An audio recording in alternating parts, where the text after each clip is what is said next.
ایک بزرگ نہر کے کنارے جا رہے تھے۔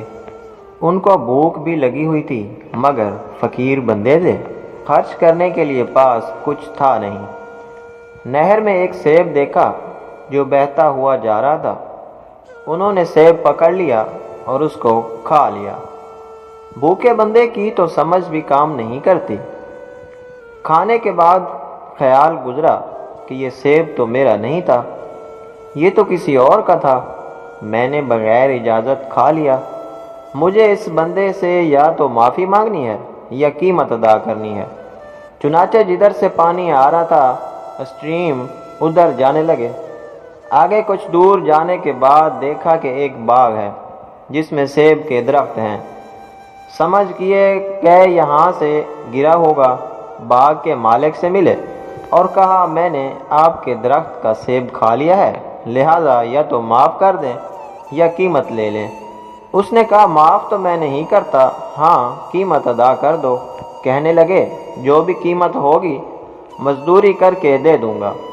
میں نے کہا میری ایک بیٹی ہے، گونگی ہے زبان سے، آنکھوں سے اندھی ہے، کانوں سے بہری ہے، پاؤں سے لولی لنگڑی ہے، لہذا اس کے ساتھ تم نکاح کرو اور ساری زندگی اس کی خدمت کرو، اس کو خوش رکھو، یہ قیمت دینی پڑے گی۔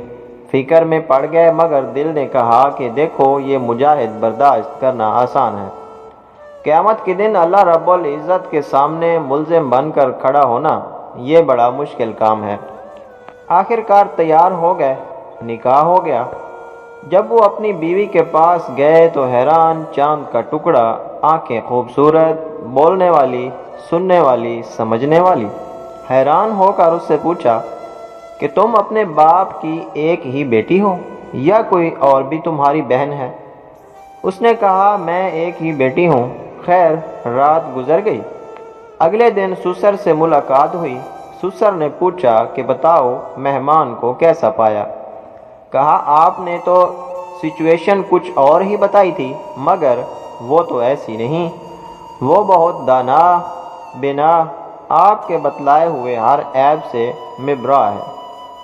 انہوں نے فرمایا ہاں یہ میری بیٹی ظاہر حسن و جمال بھی رکھتی تھی اور باطنی اعتبار سے بھی حدیث کی عالمہ، قرآن کی حافظہ ہے۔